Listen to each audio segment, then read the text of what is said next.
After finishing the firmware upload, it is time to move to the next steps. आ गया एक और नया part. This is a new rotary encoder that I have ordered. This is a very basic one. It's just with 400 ppr rotary encoder. So how it is.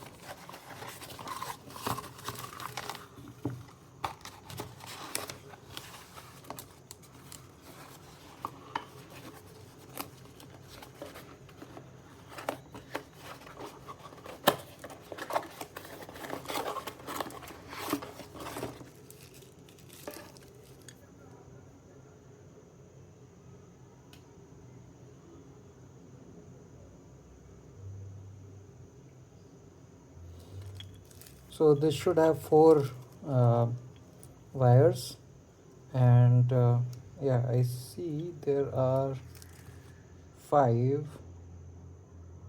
Okay, I'll figure it out what 5 are for, but what I understand is there's one for ground, one for the voltage, and then 2 are supposed to be there for the direction. Okay.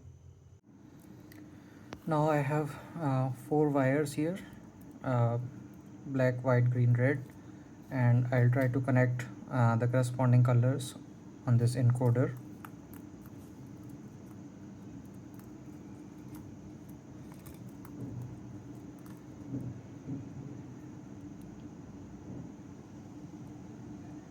I don't know whether this will work or not, but let's just give it a try for now.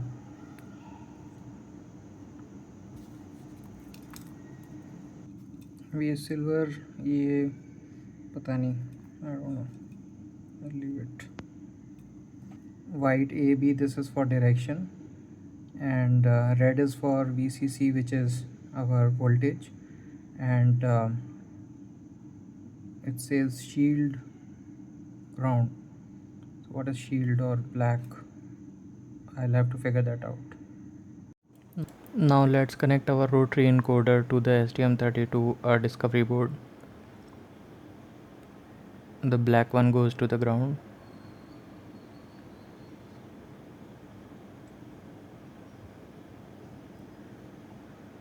Red one is supposed to be connected to the 5 volt.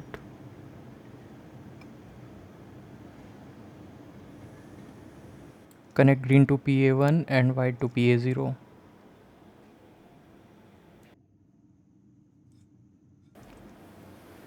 These pinouts mapping are present in the FFboard documentation as well.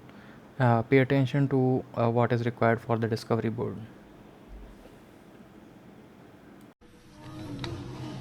Okay, this might sound like very elementary, but this is a one baby step towards making the full-fledged system.